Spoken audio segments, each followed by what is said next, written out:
போன செவ்வாய்க்கிழமையில இருந்து திடீர்னு பாத்தீங்கன்னா ஏர்போர்ட்ல பல ஃபிளைட் கேன்சலேஷன்ஸ், ஒரே சலசலப்பு, கூட்டங்கள், அப்புறம் ஃபிளைட் எல்லாம் டிலே ஆகுது. பாத்தீங்கன்னா ஒரு இன்டர்வியூல ஒரு கல்யாணத்துக்கு போக வேண்டிய மணமக்களே அவங்களே ஏர்போர்ட்ல மாட்டிட்டு இருக்காங்க. ஏர்போர்ட்ல தான் கல்யாணம், மருத்துவம் எல்லாமே நடக்குது. I mean to the extent that even சில ஃபிளைட் டிக்கெட்ஸ் வந்து 1 லட்சம் வரைக்கும் போயிருக்கு. 2 வருஷம் முன்னாடியே இப்படி எல்லாம் கொண்டு வர போறோம்னு கவர்மெண்ட் சொல்லிட்டோம்.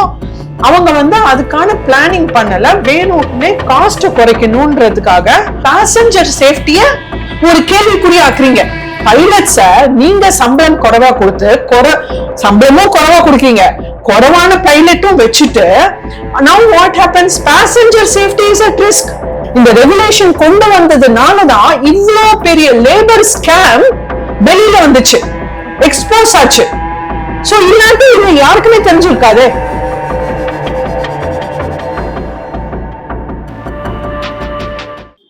வணக்கம் மேம். வணக்கம். கடந்த ஒரு வாரமாவே இண்டிகோ ஏர்லைன்ஸை சுத்தி பல சர்ச்சைகள் இருக்கிறத பாக்குறோம்.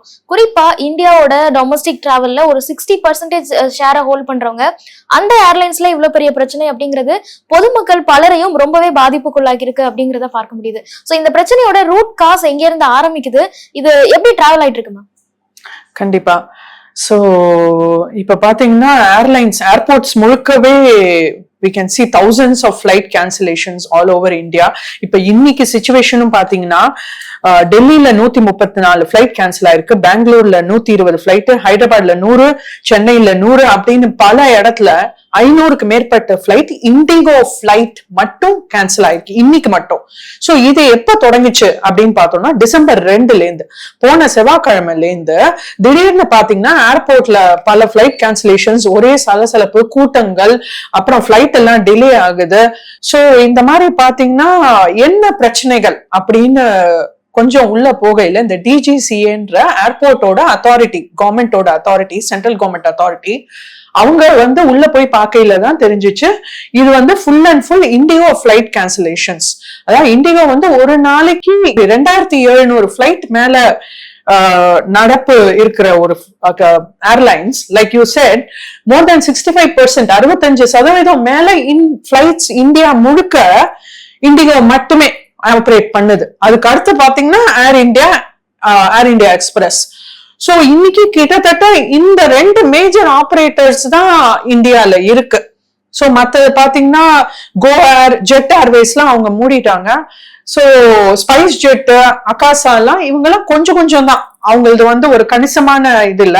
சோ இந்த இடத்துல பாத்தீங்கன்னா பல பேர் அவங்க அதாவது திடீர்னு ஒரு இன்டர்வியூ போகணும், திடீர்னு ஒரு மருத்துவ செலவுக்கு போகணும், திடீர்னு ஒரு மருத்துவ ஆபரேஷன் போகணும், ஒரு சர்ஜரிக்கு போகணும்.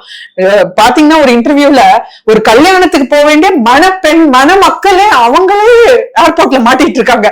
ஏர்போர்ட்ல தான் கல்யாணம், மருத்துவம் எல்லாமே நடக்குதுன்ற மாதிரி கடந்த 3-4 நாளா இந்த பல சர்ச்சைகள் ஓடிட்டு இருக்கு இந்தியா முழுக்க.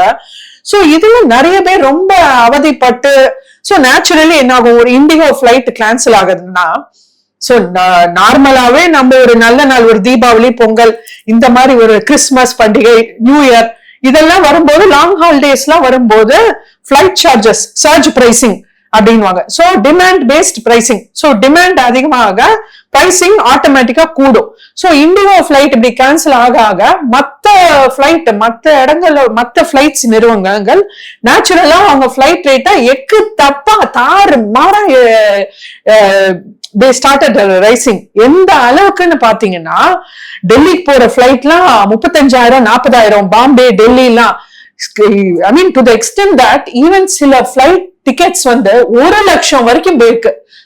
அவன் ஏன் இந்த ரேட்ல நான் வெளிநாட்டுக்கே, சுவிட்சர்லாந்து, ஐரோப்பிய நாடுகளுக்கே, யுஎஸ்கே போயிட்டு வந்துருவேடையா அப்படின்ற மாதிரி புலம்புற அளவுக்கு ஒரு நிலைமை வந்திருக்கு. இதோட பின்னணி எடுத்து பார்த்தோம்னா இது வந்து இப்ப தோன்றிற பிரச்சனை இல்ல. என்னன்னு பாத்தீங்கன்னா கவர்மெண்ட்ல ஒரு புது ரெகுலேஷன்ஸ் கொண்டு வந்திருக்காங்க. என்ன ரூல்ஸ், என்ன புது சட்டங்கள்னு பாத்தீங்கன்னா, அதாவது அவங்க வந்து ஒரு ஃபிளைட் சேஃப்டி, ஒரு பேசஞ்சரோட சேஃப்டி இன்க்ரீஸ் பண்றதுக்கு ஒரு ஃபிளைட்டோட விமானி, அந்த பைலட் ரொம்ப முக்கியம். சோ பைலட்டுக்கு அவங்க work related, work timings related நிறைய புது ரூல்ஸ் அமல்படுத்துறோம்னு சொல்லி கிட்டத்தட்ட 2 வருஷம் ஆயிடுச்சு. இத வந்து முதல் ஃபேஸா அவங்க முதல் பார்ட்டா போன வருஷம் இம்ப்ளிமெண்ட் பண்ணிருக்காங்க. 2024 ஜனவரி அன்னைக்கு இம்ப்ளிமெண்ட் பண்ணிருக்காங்க. இது 2வது ஃபேஸ், கடைசி ஃபேஸா அமல்படுத்துறாங்க. என்னைக்கு? நவம்பர் 1, 2025. சோ இதுல இருந்து அமல்படுத்துறாங்க. இது என்ன அப்படின்னு பார்த்தோம்னா புது ரூல்ஸ். இதுல முக்கியமா 4 விஷயங்கள் சொல்றாங்க. முதல் விஷயம் பாத்தீங்கன்னா, அதாவது இது எதுக்கு கொண்டு வராங்கன்னா, நம்ம மக்களோட சேஃப்டி முக்கியம். சோ இவங்க வந்து நோட் பண்ணியிருக்காங்க, நிறைய இடத்துல பைலட்ஸ் வந்து ரொம்ப ஓவர் ஒர்க் பண்றாங்க. சோ கம்மியான பைலட் வச்சு அவங்கள, எஸ்பெஷலி இண்டிகோ நிறுவனம் பாத்தீங்கன்னா, கேலியா சொல்லுவாங்களா, மத்த பிளைட்ஸ்லாம் சம்பளம் கொடுக்கப்போ இண்டிகோ நிறுவனம் ஸ்டைபண்ட் கொடுக்குதுன்னு. அந்த மாதிரி ஒரு கம்மியான சேலரி கொடுத்து அவங்க வந்து பைலட்ஸ் இயக்கிருக்காங்க இது வரைக்கும். சோ இதெல்லாம் வந்து ஏர்போர்ட் அத்தாரிட்டிஸ்க்கு, சிவில் ஏவியேஷன் மினிஸ்ட்ரிக்கு கவனத்துக்கு வரவும் அவங்க இந்த புது திட்டங்கள் கொண்டு வந்திருக்காங்க. சோ இதுல பார்த்தோம்னா, ஃபர்ஸ்ட் ஒரு பைலட் வந்து முன்னாடி எப்படி இருந்துச்சுன்னா, ஒரு வாரத்துக்கு 36 மணி நேரம் ரெஸ்ட் எடுத்தா போறோம் அப்படின்னு. சோ கிட்டத்தட்ட 1.5 நாள். சோ அவர் வந்து அவ்வளவு நேரம் ஓட்டுறவரு 1.5 நாள் ரெஸ்ட் எப்படி போறோம்? சோ இப்ப வந்து அதை 12 மணி நேரம் எக்ஸ்டெண்ட் பண்ணி 48 மணி நேரம் மினிமம் ஒரு வாரம் ரெஸ்ட். இது ஃபர்ஸ்ட் பாயிண்ட். நெக்ஸ்ட் பாயிண்ட் பாத்தீங்கன்னா, மேக்சிமம் நைட்டு அவங்க வந்து லேண்டிங் எவ்வளவு ஸ்பாட்ல அவங்க லேண்ட் பண்ண முடியும்ன்றது முன்னாடி 6 இடத்துல அவங்க லேண்டிங் பண்ணலாம் மேக்சிமம். இப்ப வந்து மேக்சிமம் அவங்க 2 இடத்துல தான் லேண்டிங் பண்ணணும். எல்லாத்தையுமே கொஞ்சம் பேசஞ்சர் சேஃப்டி, ஒரு மக்களோட சேஃப்டி இன்க்ரீஸ் பண்ணணும்னு சொல்றதுக்காக பைலட்ஸ் வந்து அலர்ட்டா இருக்கணும். ஏன்னா ஒரு பிளைட்டை ஓட்டுறாங்க, அவங்க வந்து பஸ்ஸோ காரோ மாதிரி டக்குன்னு எங்கேயோ ஓரமா நிறுத்த முடியாது. சோ அவங்க எப்பவுமே அலர்ட்டா இருக்கணும்ன்றாங்க இந்த ரூல்ஸ். சோ இன்னொன்னு பாத்தீங்கன்னா, 3வது விஷயம், 12ல இருந்து 2 மணி வரைக்கும் முன்னாடி என்ன பண்ணிருந்தாங்கன்னா, 12ல இருந்து 2 மணி வரைக்கும் இந்த லேண்டிங், நைட் லேண்டிங்ஸ் பண்ணலான்னு. இப்ப என்ன பண்ணிட்டாங்கன்னா, இந்த 2 லேண்டிங் தான் 6ல இருந்து 2ஆ குறைச்சிட்டு நைட் லேண்டிங்ஸ, அத வந்து 12ல இருந்து 6 மணி, நைட்டு 12ல இருந்து மார்னிங் 6 மணிக்குள்ளதான் இந்த லேண்டிங்ஸ் இருக்கணும். சோ என்ன சொல்ல வராங்கன்னா, அந்த டைம் வந்து ஒருத்தரோட கவன குறைவு ரொம்ப அதிகமா இருக்கும், கவனம் கம்மியா இருக்கும், அலர்ட்னஸ் வந்து ரொம்ப லோவா இருக்கும். ஏன்னா நார்மல் ஸ்லீப் டைம் இல்லையா, நைட் டைம். சோ அதனால லேண்டிங்ஸை குறைக்கணும். 3வது விஷயம் பாத்தீங்கன்னா, பர்சனல் லீவ். ஒரு பைலட் வந்து பர்சனலா ஒரு லீவ்ல போறாருன்னா, முன்னாடி என்ன பண்ணிட்டு இருந்தாங்க, இந்த 36 மணி நேரம் வீக்லி ரெஸ்ட் கொடுத்தாங்கல்ல, அந்த வீக்லி ரெஸ்ட்ல அந்த பர்சனல் லீவையும் கணக்கு எடுத்துட்டாங்க. சோ இப்ப என்னன்னா, ஒருத்தர் பர்சனல் லீவ் 2 நாள் லீவ் எடுத்தாருன்னா அவருக்கு மத்த நாள் எல்லாம் ஒர்க் பண்ணும், வீக்லி ரெஸ்ட் போச்சு. பட் இப்ப என்ன பண்ணிட்டாங்கன்னா, பர்சனல் லீவ் கணக்கு எடுக்க கூடாது. பர்சனல் லீவ் 2 நாள் எடுத்தா கூட அதை தாண்டி 48 மணி நேரம் நீங்க லீவ் கொடுக்கணும், ரெஸ்ட், வீக்லி ரெஸ்ட் கொடுக்கணும். அடுத்து பாத்தீங்கன்னா, மேக்சிமம் டைம் நைட்டு, சப்போஸ் ஒரு பிளைட் நைட் வரைக்கும் போகுதுன்னா மேக்சிமம் நேரம் ஒரு பைலட் ஓட்டக்கூடியது 10 மணி நேரமா குறைச்சிட்டாங்க. சோ இந்த அளவுக்கு கவர்மெண்ட் வந்து ஒரு சேஃப்டி ரெகுலேஷன்ஸ் கொண்டு வந்திருக்காங்க. இது ஒரு நல்ல விஷயம், வரவேற்கத்தக்க விஷயம். பட் இதுல என்ன பிரச்சனை ஆயிருக்கு அப்படின்னு பார்த்தோம்னா, இது முழுக்க முழுக்க இண்டிகோ நிறுவனத்தோட குளறுபடி. ஏன்னா அவங்க வந்து ஃபுல் அண்ட் ஃபுல் வீக்லி ரோஸ்டர்னு போடுவாங்க. அதாவது ஒரு பைலட்டோட ஷெட்யூல், எல்லா பைலட்ஸோட ஷெட்யூல் போடுவாங்க. பிளைட்ஸ், பைலட்ஸ் எந்தெந்த பிளைட்ல எந்தெந்த பைலட் எந்தெந்த நேரம் ஓட்டணும்னு. இந்த ரோஸ்டர் ஷெட்யூலிங் அவங்க சரியா பிளான் பண்ணல. ஏன்னா இந்த ரூல்ஸ் கொண்டு வந்தது நவம்பர் 1, 2025. இதை கொண்டு வரோம்னு சொன்னது 2 வருஷம் முன்னாடியே இப்படி எல்லாம் கொண்டு வர போறோம்னு கவர்மெண்ட் சொல்லிட்டோம். அவங்க வந்து அதுக்கான பிளானிங் பண்ணல. வேணும்னே காஸ்ட் குறைக்கணும்ன்றதுக்காக அவங்க வந்து பைலட்ஸ் வந்து ஓவர் ஒர்க் பண்ணி, நான் ஐ வுட் சே இது வந்து ஒரு விதமான ஸ்கேம். இது ஒரு விதமான ஒரு லேபர் ஸ்கேம்னு தான் சொல்ல முடியும். இண்டிகோ நிறுவனம் பண்ண ஒரு பெரிய லேபர் ஸ்கேம். ஏன்னா உங்களுக்கு இப்படி, அதாவது வேணுக்குன்னே நீங்க பைலட்ஸ குறைச்சு உங்க காஸ்ட கம்மி பண்ணணும்ன்றதுக்காக பேசஞ்சர் சேஃப்டிய ஒரு கேள்விக்குறியாக்குறீங்க. பைலட்ஸ நீங்க சம்பளம் குறைவா கொடுத்து, சம்பளமும் குறைவா கொடுக்கீங்க, குறைவான பைலட்டும் வச்சுட்டு, now what happens, passenger safety is at risk. passenger safety ஒரு பெரிய கேள்விக்குறி ஆயிடுச்சு. சோ இந்த, அதாவது இந்த ரெகுலேஷன்ஸ் கொண்டு வந்ததுனால இந்த பிரச்சனை நடந்ததுன்னு சொல்றதை விட, நான் என்ன சொல்வேன், இந்த ரெகுலேஷன் கொண்டு வந்ததுனாலதான் இவ்வளவு பெரிய லேபர் ஸ்கேம் வெளியில வந்துச்சு, எக்ஸ்போஸ் ஆச்சு. சோ இல்லாட்டி இது யாருக்குமே தெரிஞ்சிருக்காதே. சோ இன்னி வரைக்கும் இது வெளியில வரல. இண்டிகோ நிறுவனம் பாத்தீங்கன்னா, கொஞ்சம் இண்டிகோ நிறுவனத்தோட பின்னணி பாத்தீங்கன்னா 2005 ஸ்டார்ட் பண்ண நிறுவனம், ரொம்ப சிறு சிறு சிறு இடத்துல இருந்து ஸ்டார்ட் பண்ண நிறுவனம், சின்னதா ஆரம்பிச்சிருக்காங்க. அவங்க ஆரம்பிச்சது பாத்தீங்கன்னா ஃபர்ஸ்ட் ராகேஷ் கங்குவால், ராகுல் பாண்டியன் 2 பேர் தொடங்கி இருக்காங்க. ராகேஷ் கங்குவால் வந்து ஒரு அமெரிக்காவை சேர்ந்த ஒரு தொழிலதிபர். ராகுல் பாண்டியா பாத்தீங்கன்னா இன்டர் குளோப் என்டர்பிரைசஸ்னு ஒரு ஏவியேஷன் லாஜிஸ்டிக்ஸ்ல ஏற்கனவே இந்த பிளைட் சம்பந்தப்பட்ட தொழில் துறையில ஒர்க் பண்ணவர். சோ இவங்க பாத்தீங்கன்னா, சோ அந்த டைம்ல என்ன ஆயிருக்குன்னா, இவங்க தொடங்கின நேரத்துல கரெக்டா பாத்தீங்கன்னா எல்லா நிறுவனங்களும் மத்த பிளைட் நிறுவனங்கள்லாம் வெறும் போயிங் பிளைட் மட்டும் தான் வாங்கியிருக்காங்க. இவங்க சாமர்த்தியமா என்ன பண்ணிட்டாங்க, ஏர்பஸோட பிளைட்டை வாங்கலாம், ஏன்னா எல்லாரும் போயிங் பிளைட் வாங்குறான், நம்ம ஏர்பஸ் கிட்ட போய் டீல் பேசுவோம்னு சொல்லி ஏர்பஸ் கிட்ட 100 பிளைட் வாங்குறதுக்கான டீல் பேசியிருக்காங்க. உடனே ஏர்பஸ் என்ன பண்ணிச்சு, இதுதான் நம்ம சான்ஸ், இந்தியாவை என்ட்ரி பண்ண நமக்கு இதுதான் சான்ஸ், ஏன்னா வேற மத்த இந்தியன் கம்பெனிலாம் நம்மள ஏத்துக்க மாட்டேங்கிறான், போயிங்க தான் வாங்குறான், சரி இதுதான் ஆப்பர்ச்சுனிட்டிப்பா அப்படின்னு சொல்லி உடனே தடாலா 30-40% அவங்களுக்கு சலுகை கொடுத்திருக்காங்க பிளைட் ரேட்ல. ஒரு பிளைட் ரேட்ல 30-40% சலுகைன்னா பாருங்க 100 பிளைட்டுக்கு. சோ இந்த வெறும் இந்த பிளைட்டை வாங்கி இவங்க என்ன பண்ணிட்டாங்கன்னா மத்த நிறுவனங்களுக்கு வித்துட்டாங்க பிளைட்டை வாங்கி. இதுல மட்டுமே வெறும் இந்த 100 பிளைட் வாங்கி வித்துல அவங்க 200 கோடி லாபம் சம்பாதிச்சிருக்காங்க இந்த 2 ஆண்டர்பிரனர்ஸ். சோ இதுலதான் அவங்க ஃபர்ஸ்ட் ப்ராஃபிட், அதாவது வெறும் ஒரு பிளைட் நிறுவனம் எவ்வளவு பெரிய இன்வெஸ்ட்மெண்ட், கேபிட்டல் இன்வெஸ்ட்மெண்ட் கூடிய நிறுவனத்தை ஆரம்பிச்சு அவங்க வந்து 18 மாசத்துக்குள்ள they have made heavy profits. So அந்த அளவுக்கு ஒரு பிளாக் பஸ்டர், அவங்களுக்கு ஓப்பனிங்கே பிளாக் பஸ்டர் தான்.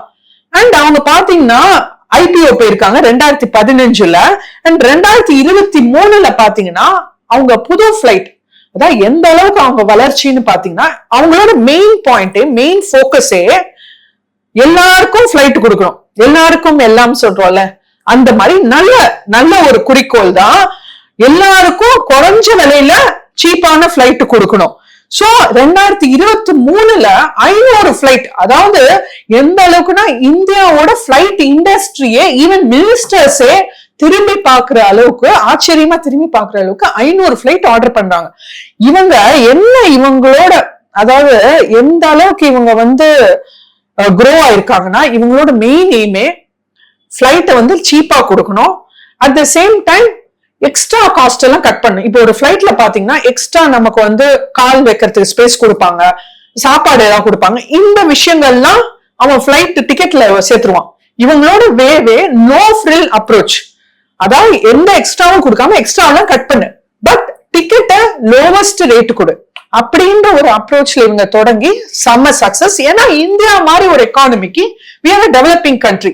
சோ நமக்கு இது ரொம்ப தேவை. அண்ட் இதனாலேயே நீங்க பாத்தீங்கன்னா, நீங்க கரெக்டா சொன்ன மாதிரி இன்னைக்கு 65% ரூட், 65% பிளைட்ஸ் இவங்களது மட்டும்தான். அண்ட் 66% ரூட்ல இவங்களை தவிர வேற யாருமே இல்ல. அதாவது சிட்டி A to B ஏதாவது 66% இவங்க மட்டும்தான் ஆப்ரேட் பண்றாங்க. சோ ஒரு விதத்துல நம்ம பிளைட் இண்டஸ்ட்ரியே அவங்கள நம்பி இருக்கு.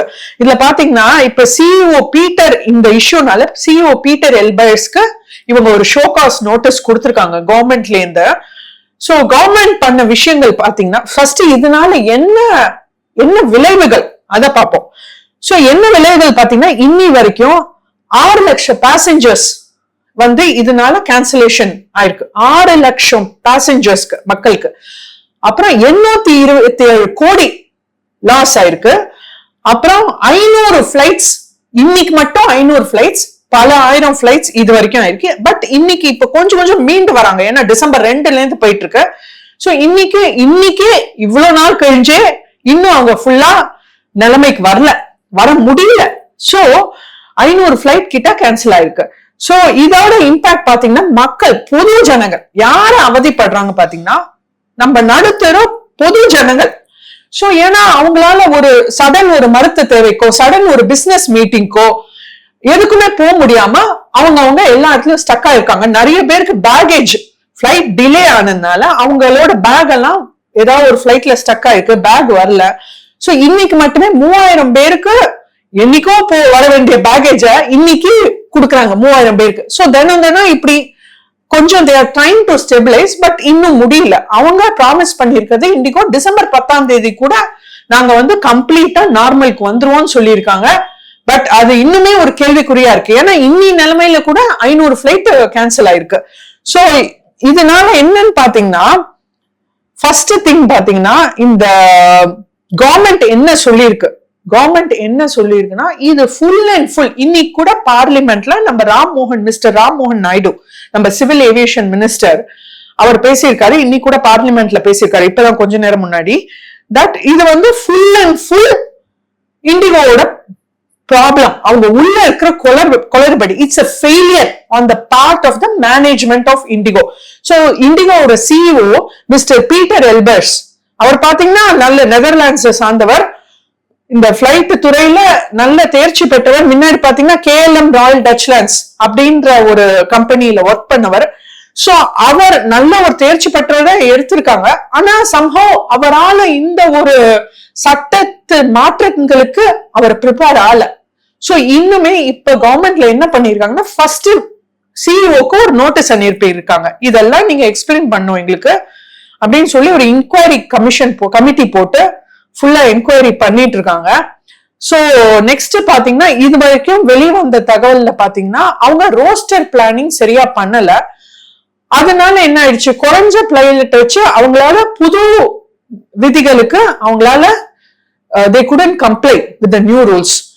சோ என்ன பண்ணிருக்காங்க, இப்போ டெம்பரரியா சிச்சுவேஷனை ஈஸ் பண்ணணும்னு சொல்லி கவர்மெண்டோட சார்பில் பிப்ரவரி வரைக்கும் எல்லாருக்குமே தளர்வு பண்ணிருக்காங்க. இந்த சட்டங்களை எல்லாருமே பழைய சட்டம் படி இயங்குங்க. பிப்ரவரி வரைக்கும் டெம்பரரியா அவங்க ஈஸ் பண்ணிருக்காங்க. ஏன்னா பொதுமக்கள் பாதிச்சிருக்காங்க, என்ன பண்ண முடியும். சோ இது ஒண்ணு. நெக்ஸ்ட் பாத்தீங்கன்னா, ஃபுல்லா நீங்க ரீஃபண்ட் பண்ணணும். சோ இன்னி வரைக்கும் இண்டிகோ 800 கோடி ரீஃபண்ட் பண்ணிருக்கு. சோ எந்த அளவுக்கு பாதிப்புன்னு பாருங்க. அண்ட் நிறைய பேருக்கு ரயில்வேஸ் 3rd ஏசில போட்டு கொடுத்திருக்காங்க அப்படின்னு சொல்றாங்க. அண்ட் இம்மீடியட்டா கவர்மெண்ட் பண்ண ஒரு மிக நல்ல விஷயம் பாத்தீங்கன்னா, மத்த ஏர்லைன்ஸ்லாம் பிளைட் பிரைஸ் ஏத்துறாங்க, இண்டிகோ கேன்சல் ஆகுதுன்னு உடனே இவங்க வந்து சொல்லிட்டாங்க, இதுதான் மேக்சிமம், நீங்க ஒரு மேக்சிமம் எல்லாருக்கும் செட் பண்ணிட்டு இந்த மேக்சிமம் மேல போக கூடாது அப்படின்னு நல்ல ஆக்ஷன் எடுத்திருக்காரு. அண்ட் இன்னைக்கு பேசும்போது ஒரு முக்கியமான பாயிண்ட் இவர் ராம்மோகன் நாயுடு அவர்கள் சொல்ற பாத்தீங்கன்னா, 5 ஏர்லைன்ஸ், அதாவது இந்தியால வந்து 5 ஏர்லைன்ஸ் வரைக்கும் வரணும். So he is saying this is the right time to start a new airlines. So ஒருத்தர் தொழில் அதிபருக்கு இது ஒரு நல்ல ஆப்பர்ச்சுனிட்டி. ஏன்னா இந்த இடத்துல ஒரு சிக்கலான, ஏன்னா இது வரைக்கும் இண்டிகோ ஏர் இந்தியா இது ரெண்டும் மெயினா இருந்த இடத்துல இப்ப ஒரு கேப் வந்திருக்கு. சோ ஒரு தொழில் அதிபருக்கு இது ஒரு சரியான ஆப்பர்ச்சுனிட்டி, ஒரு நல்ல ஏர்லைன்ஸ் தொடங்கிறதுக்கு. சோ இந்தியாவோட கெப்பாசிட்டிக்கு ஈஸியா 5 ஏர்லைன்ஸ் வரைக்கும் வரலாம். இது வரைக்கும் பாத்தீங்கன்னா இண்டிகோ ஏர் இந்தியா தான் மெயினா இருக்கு. ஸ்பைஸ் ஜெட் அகாசாலாம் ஜஸ்ட் தே ஆர் டூயிங் கொஞ்சம். சோ நல்லா இத வந்து இன்னும் நிறைய பேர் வந்து ஸ்டார்ட் பண்ணி நல்லா தொடங்கணும்னு சொல்லியிருக்காரு. சோ இது வந்து என்ன சொல்றது, இந்த பிரச்சனை வந்து I would say it is a good thing. கரை நல்லது அப்படின்னு ஒரு ஆட்ல வரும்ன்ற மாதிரி என்ன பொறுத்த வரைக்கும் இது கண்டிப்பா மக்கள் அவதிப்படுறாங்க. பார்க்கும்போது நம்மளும் நியூஸ்ல டிவில எல்லாம் பாக்கணும், நிறைய வீடியோ சோசியல் மீடியால போயிட்டு இருக்கு. நிறைய பேர் கோமாலாம் நிறைய பாவம் அவங்களும் அஃபெக்ட் ஆயிருக்காங்க. இருந்தாலும் ஒரு பேசஞ்சர் சேஃப்டியை கருதி கண்டிப்பா இந்த ஒரு ரெகுலேஷன்ஸ், இந்த ஒரு புது சட்டத்தினால ஐ திங்க் இண்டிகோவோட பெரிய லேபர் ஸ்கேம் எக்ஸ்போஸ் ஆயிருக்கு. இந்த ஒரு புது சட்டங்கள் நியூ ரெகுலேஷன்ஸ் அமல்படுத்தலைன்னா அந்த லேபர் ஸ்கேம் போயிட்டே இருந்திருக்கும், என்னைக்காவது ஒரு நாள் பூதாகரமா வெடிச்சிருக்கும். சோ இட் இஸ் குட், நல்ல விஷயம் இப்பயாவது வெளில வந்தது. And we are acting on it to bring it back. So we will wait and see what happens. இண்டிகோல நடந்தது வந்து ஒரு ஸ்கேம் அப்படின்னு சொல்றீங்க. இன்னைக்கு ஏவியேஷன் மினிஸ்டர் கூட ஒரு 5 ஏர்லைன்ஸ் வரைக்கும் இந்தியால இருக்கணும் அப்படின்னு சொல்லியிருக்காங்க அப்படிங்கறதையும் கோட் பண்ணீங்க. ஆக்சுவலா இதுல முக்கியமான விஷயம் என்னன்னா, ஏர்லைன்ஸ் இந்த இண்டஸ்ட்ரி ஆல்மோஸ்ட் ஒரு டியோபாலி மாதிரி தான் செயல்பட்டு இருக்கு. சோ ஆல்ரெடி கவர்மெண்ட்டுக்குன்னு, இந்தியன் கவர்மெண்ட்டுக்குன்னு சொந்தமா ஒரு ஏர்லைன்ஸ் இல்லாததோ இல்ல அந்த ஏர்லைன்ஸை பிரைவேடைஸ் பண்ணதோ இதுக்கு ஒரு முக்கியமான காரணமா பாக்கலையா? இது நல்ல விஷயம். என்னன்னா முன்னாடி நமக்கு எல்லாருக்குமே தெரியும் ஏர் இந்தியா வந்து கவர்மெண்ட்டுக்கு சொந்தமானதா இருந்தது அண்ட் அவங்களால இயக்க முடியல. It was going in loss, heavy லாசஸ்ல போயிட்டு இருந்ததுனால அதுவுமே ஒரு ரீசன். இந்த ஒரு இண்டிகோவோட மொனோபொலிக்கு ஏர் இந்தியா பயங்கர லாஸ்ல போயிட்டு அதை வந்து பிரைவேடைஸ் பண்ணவும் டாடா நிறுவனம் எடுத்திருக்காங்க. பட் அவங்களால உடனே, ஏன்னா பிளைட்ன்றது வந்து சடனா நான் போய் பல 1000 கோடி முதலீடு செஞ்சாதான் அதை மீட்டு கொண்டு வர முடியும். திடீர்னு யாரும் போய் அவ்வளோ அமௌண்ட்டை போட முடியாது டாடா நிறுவனமா இருந்தா கூட. ஏன்னா அவங்களுக்கு பல எக்ஸ்பென்ஸ் இருக்கு, அவங்க பட்ஜெட்டிங் பண்ணணும். சோ இது வந்து டாடா நிறுவனம் மெதுவா தான் மீண்டு கொண்டு வராங்க. சோ டாடா நிறுவனம் மெதுவா மீண்டு கொண்டு வராங்க மேம். ஆனா ஒரு கவர்மெண்டால இதை சரியா ரன் பண்ண முடியாம கவர்மெண்ட் இதை கம்ப்ளீட்டா பிரைவேடைஸ் பண்ணது ஒரு கவர்மெண்டோட ஃபெயிலியரோ இல்ல அந்த ஏவியேஷன் மினிஸ்ட்ரியோட ஃபெயிலியரோ இல்லையா? அதாவது இன்னைக்கு வந்து ஏர்லைன்ஸ் வந்து கவர்மெண்ட் ரன் பண்ணணுமான்ற ஒரு கேள்வி இருக்கு. ஏன்னா நம்ம எந்த கண்ட்ரிலயும் பார்த்தோம்னா airlines is not run by the government. So எந்த நாட்டிலுமே ஏர்லைன்ஸ் வந்து கவர்மெண்ட் எடுத்து ரன் பண்ணல. சோ என்ன பொறுத்த வரைக்கும் அந்த ரன் பண்ண ட்ரை பண்ணாங்க, பண்ண முடியல, அதை வித்துட்டாங்க. சோ அத வந்து எக்கும் தப்புமா ரன் பண்ணி அதுல பல குளறுபடிகள் வந்து அது ஒரு பேசஞ்சர் சேஃப்டி ரிஸ்க் ஆகி அதுக்கு பதில் இது எவ்வளவு பரவாயில்லன்ற இவங்க வந்து let the private people run, ஆனா நான் அதை ரெகுலேட் பண்ணுவேன் அப்படின்றது I think it's a more mature approach. Okay. And இன்னொரு திங் நம்ம பார்த்தது இண்டிகோல ஒரு லேபர் ஸ்கேம் நடந்துட்டு இருந்திருக்கு. இந்த ஒரு ரெகுலேஷன்ஸ்னால தான் அது வெளியில வந்திருக்கு அப்படிங்கறத பாக்குறோம். பட் நான் ஒரு காமன் பப்ளிக்கா இருக்கேன். இண்டிகோவை ரெகுலேட் பண்ண வேண்டியது ஏவியேஷன் மினிஸ்ட்ரியோட ஒரு ரெஸ்பான்சிபிலிட்டி. இவ்வளவு நாள் அங்க பிரச்சனை நடந்துட்டு இருக்கு, பட் அதை மினிஸ்ட்ரி கவனிக்கல அப்படிங்கிறது நான் இண்டிகோவை குறை சொல்ல முடியுமா இல்ல நான் ஏவியேஷன் மினிஸ்ட்ரியே கேள்வி கேட்க முடியுமா? அதாவது நல்ல கேள்விமா. இன்னைக்கு வந்து அதாவது ஏவியேஷன் மினிஸ்டர்ஸ் ஒரு பிளைட்டோட டேக் ஆஃப் லேண்டிங், அந்த பிளைட் ஆப்ரேட்டிங் டைம்னு சொல்லுவாங்க, அதை தான் அவங்க கவனிப்பாங்க. ஏன்னா அவங்க ஏர்லைன்ஸ் கண்ட்ரோல் ரூம்ல இருந்து they are monitoring the and actually IndiGo முன்னுக்கு வந்ததே பாத்தீங்கன்னா அந்த ஓடிபின்னு சொல்லுவாங்க, on time performance. So they were always, அதாவது கொண்டையில் தாழம்பூமா உள்ளே பேணும் ஈருமான்ற மாதிரி சொல்லுவாங்க ஒரு பழமொழி. அந்த மாதிரி வெளியில பார்த்தா எல்லாமே ரொம்ப அழகா இருக்கு இண்டிகோல. இவ்வளவு நாள் பாத்தீங்கன்னா on time performance flight, indigo flight அவங்க மின்னுக்கு வந்ததே பாத்தீங்கன்னா அந்த ஆன் டைம் பர்ஃபார்மன்ஸ்னால. கண்டிப்பா காஸ்ட் ஒண்ணு குறைச்சாங்க, அது ஒண்ணு. On time performance almost they were giving 100%.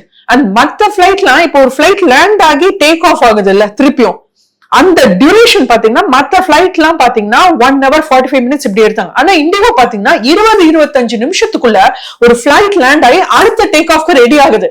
So இதெல்லாம் வெளியில ஒரு வெளி தோற்றம் பார்க்கும்போது என்ன ஆகுது, ஒரு ஏர்லைன்ஸ் கண்ட்ரோல் ரூம்ல இருந்து ஒரு கண்ட்ரோலர் இடத்துல இருந்து எல்லாம் சூப்பரா போயிட்டு இருக்குப்பா, இண்டிகோ செமையா பண்ணிட்டு இருக்காங்க, மத்த ஏர்லைன்ஸ் எல்லாம் பாருங்க இவ்வளவு சொதப்புறாங்க அப்படின்ற ஒரு கண்ணோட்டம் வர ஆரம்பிச்சிடுச்சு. பட் இந்த கண்ணோட்டம் காமன் பப்ளிக்கு வரலாம். ஒரு கவர்மெண்ட், ஒரு மினிஸ்ட்ரி இந்த வெளிப்புற கண்ணோட்டத்தை வச்சுட்டு எப்படி லைசன்ஸ் கொடுக்குறாங்க, எப்படி அதை இயங்குறதுக்கு அனுமதிக்கிறாங்க?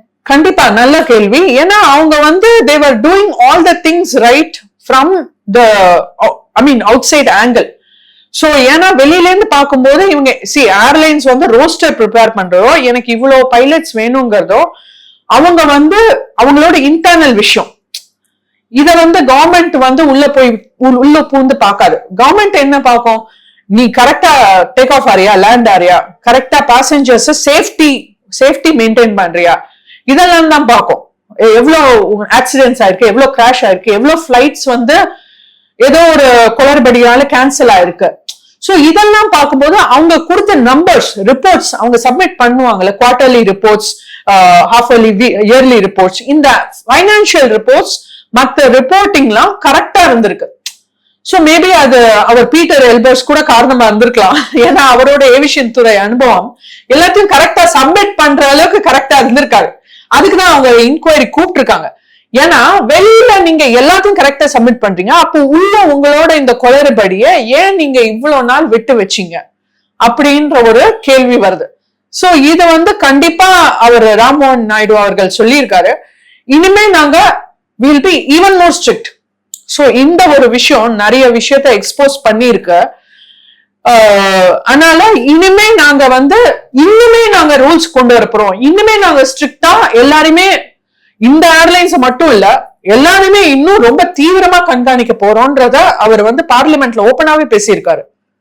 அண்ட் இன்னொரு விஷயம் நம்ம பார்த்தது, உடனடியா இருக்கிற மத்த பியர்ஸ் எல்லாம் அவங்களோட டிக்கெட் பிரைஸ ஜாஸ்தி பண்ணக்கூடாதுன்னு ஒரு கேப் கொண்டு வந்திருக்காங்க.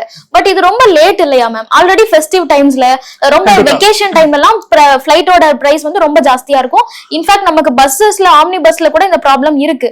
சோ இப்படி ஒரு பிரச்சனை நடந்து இவ்வளவு மக்கள் அவதிப்படுற வரைக்கும் இந்த ஃபிளைட் டிக்கெட்ஸ்க்கு ஒரு கேப் கொண்டு வராம இவ்வளவு டிலே பண்ணதும் ஒரு மினிஸ்ட்ரியோட ஃபெயிலியர் தானே?